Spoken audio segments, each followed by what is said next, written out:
These people are all kind of toxic. Imagine if you are a company and you want to put your money behind one of these people. All right, y'all. Bully is out. Yay drop Bully. It's out. It dropped yesterday on March 27th, which was a week late because it was supposed to drop on March 20th. But you know how Ye do. We got Bully. Feel me? Who cares? I listened to it personally. All I can say, I gotta listen to it maybe 2, 3 more times to let y'all know how I really feel about the album itself. But y'all know me, we not here to talk about the album today. Y'all know I don't listen.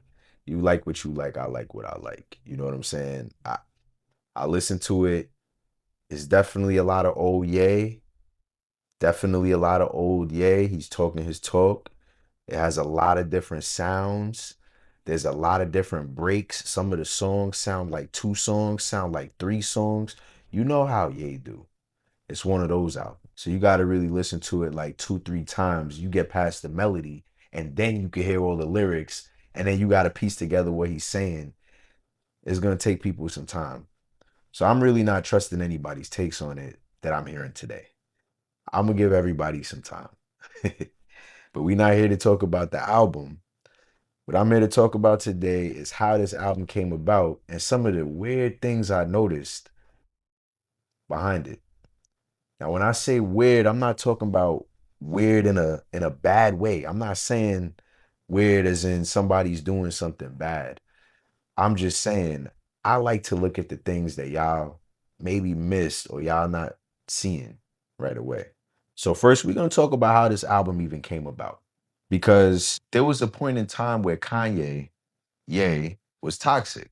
Nobody was investing any money in him. He had lost all his partnerships. He lost the Yeezy partnership with Gap. It was looking really bad for Ye. He had no partnerships and no friends. Then all of a sudden, a company named Gamma comes along. So that's what really got me interested. I wanted to look at what Gamma was because it seemed like they were making a big bet on Ye.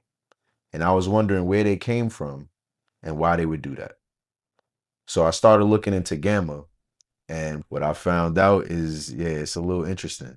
There's a lot of interesting connections that's made with Gamma. We're gonna get into it. Let's get into this Gamma thing. Gamma is the record label that Ye released Bully under. They released a press release a while back saying that they were in a partnership with Ye for this specific release. A while back, I made a video about a Ye apology that he made to strike this deal. He met with Jewish and Black employees of the company Gamma before signing his deal with Gamma. He made an apology and they went on a press run. They went to a whole lot of media outlets. One was Wall Street Journal, which is the one we're looking at right now. It's interesting because Wall Street Journal is, way bigger than music. Wall Street Journal is also a somewhat right-leaning media outlet. That means it's more like they lean more on the more Republican conservative side. That's what people who know about media know about Wall Street Journal. They started doing a lot of press in all of these media outlets talking about Ye making this apology and meeting with religious leaders. And there was even a mention about the car accident he had at the beginning of his career. And they said that he has sustained damage to his brain, and that's why he does the things that he does. So this has all happened as part of him getting signed to this new deal with this company named Gamma. Gamma is taking a chance on Ye, right?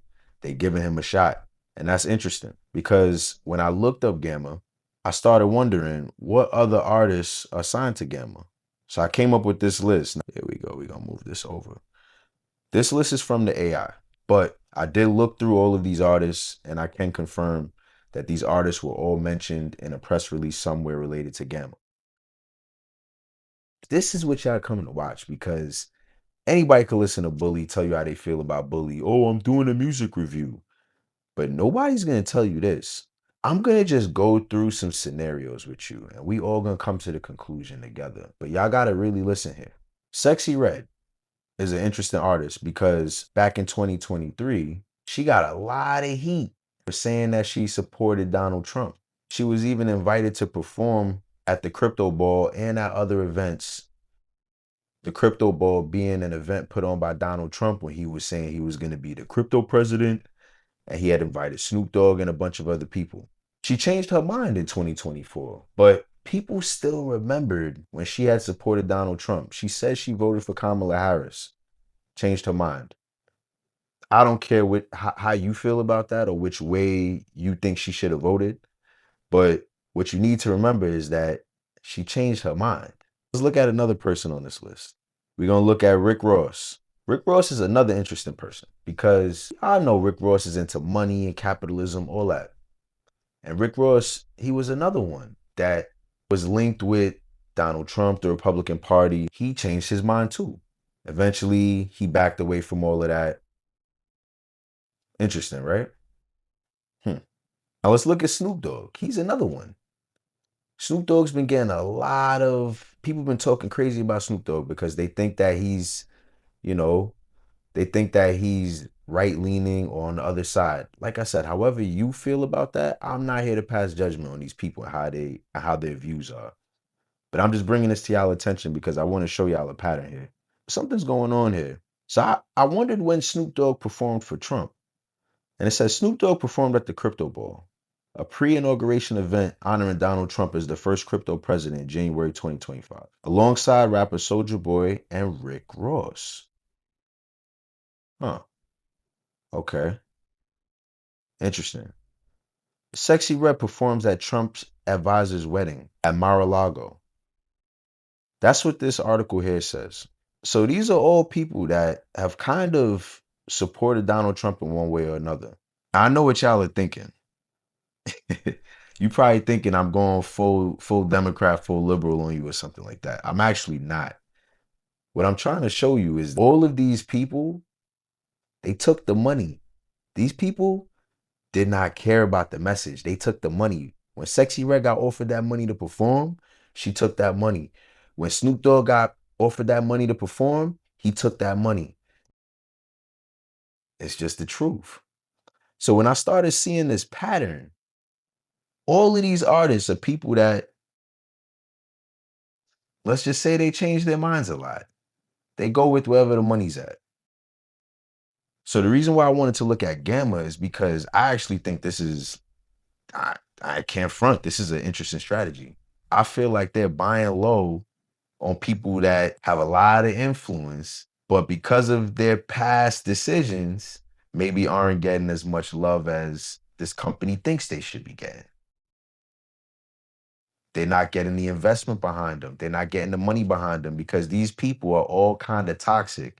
Imagine if you are a company and you want to put your money behind one of these people and you think, all right, everything's great. And they come out in the media one day saying something crazy. Now you feeling like, oh my God, my money is going to waste. That's why these people were toxic because they flip flop. They take the money. Y'all might have thought I was trying to say these people are Trump supporters or something like that. Maybe they are, maybe they aren't. I don't know. But I do know that these are all people who take the money. Now let's get back to Ye. He took the money. They offered the bag, and what did he do? Apologize. He's another artist that takes the money. And Gamma seems to be specializing in getting these artists and kind of, I don't want to say rehabilitating, but they buying low on these artists that might be going through something and they're putting them back out there as if nothing ever happened. Like I said, I think this is an interesting strategy, but a lot of people aren't seeing the connections behind all of these artists. Now, there's one last thing I wanted to tell y'all. The company also manages non-music partnerships such as the Shade Room. Yeah, this Gamma company is in a partnership with the Shade Room. Yeah. So they're not approaching it like a regular label. They're approaching it in a way where they could kind of control the narrative more. And that's why they're willing to pick up these artists that the narrative is turned against. When you got the Shade Room and a bag behind you, you could shape the narrative however you want and get these people to look however you want them to look so that they could continue their careers. But these are all people that at one point or another took the bag and just had to deal with the backlash because of it. Gamma says, we love you. Come join. All right, y'all. That's another video. Let me know if y'all have any questions. If there's anything y'all want me to cover, reply in the comments, send me a DM. Let me know what y'all want me to cover, research, talk about. We're gonna get into the stuff that people, like I said, these people not gonna talk to you about this type of stuff. I'm gonna do it because we cool. So if we cool, like and subscribe, and let me know what you want to see next.